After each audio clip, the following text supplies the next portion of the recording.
علامت کتنا ہے، بیکار کتنا ہے.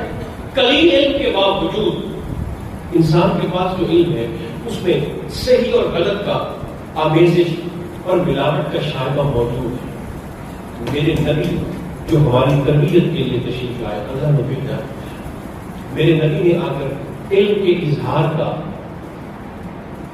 کس شے کو واسطہ اور وسیلہ بنایا، وہ تھا میرے مصطفیٰ کا اخلاق.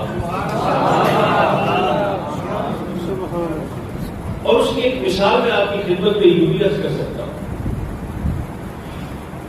کہ جس لمحے سے سرکار دو عالم علیہ السلام نے راتوں کو مصلح آباد کرنے کا ارادہ کیا،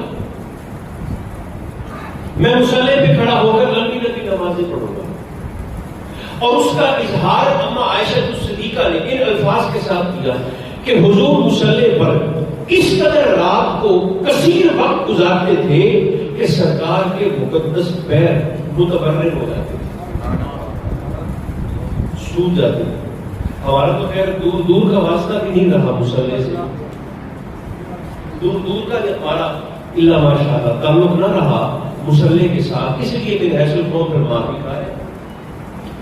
معلومات تو ہے، ہر بندے کے پاس ہے، آج معلومات کی کمی نہیں ہے، ہر شخص معلومات کی کثرت رکھتا ہے، لیکن جو میری اور آپ کی میراث تھی، جو میرا اور آپ کا حضور کی طرف سے عطا کردہ ایک خزانہ تھا، اس سے میں اور آپ دور ہوتے جا رہے ہیں.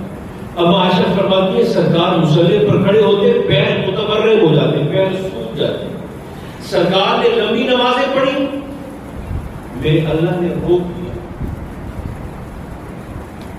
منع فرما دیا.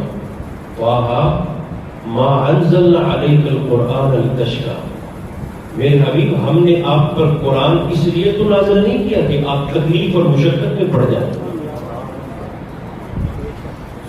میں آپ کی توجہات کا طالب ہوں. سرکار نے مصلح پر کھڑے ہو کر لمبی لمبی نمازیں پڑھنا شروع کی، اللہ نے منع کر دیا. حبیب اتنی نہیں چاہیے،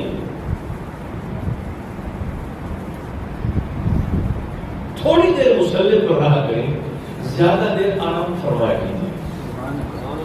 نمازوں کی کثرت اللہ نے منع فرمایا، حبیب کم کرتے ہیں. دوسرا، حضور علیہ السلام نے تبلیغ کی کثرت فرمائی. یہ جتنا بھی ایمان کا نور ہمیں نظر آتا ہے، یہ سرکار کی 23 سالہ محنت کا نتیجہ ہے. اور ان 23 سالوں میں بھی 10 سال تو آپ مکہ مکرمہ کی تکلیف اور مشقت کے نکال دیں. صحیح معنی میں اسلام کو جو پیڑ لگائی گئی وہ 13 سالہ 10 سالہ میرے مصطفیٰ کی مدنی زندگی میں. مکہ کے آپ تو سال نکال دینا 13، وہ تو تکلیف ہی تکلیف ہے. اسلام کو جو عروج ملا وہ میرے مصطفیٰ کی 10 سالہ مدنی زندگی سے ملا. سرکار نے تبلیغ کی کثرت فرمائی، توحید کا پیغام پہنچانے لگے. اللہ نے آیت نازل فرما کے باقاعدہ سرکار کو منع کر دیا. حضور لست علیہم بمسیطر، آپ ان کے لیے اپنے آپ کو مشقت اور تکلیف میں کیوں ڈالتے ہیں؟ میرے نبی آپ ان پر ڈنڈا بردار تو نہیں ہے، آپ کا کام ہے صرف پہنچا دینا، آپ کا کام ہے صرف بتا دینا، آپ کا کام ہے صرف سمجھا دینا، سکھا دینا. مانیں گے تو بچ جائیں گے، اگر نہیں مانیں گے تو پھر آگے ان کا حساب ہو جائے گا. آپ ان کے لیے اپنے قلب اطہر کو غمگین نہ کیجیے.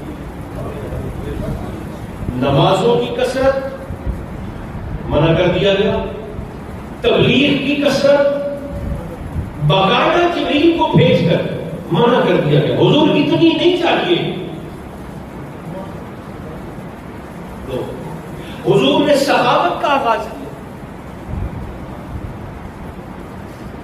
سخاوت کا ایک بات یاد رکھیے گا، جس شخص نے نبی کریم علیہ السلام کو اپنی زبان سے غریب کہہ دیا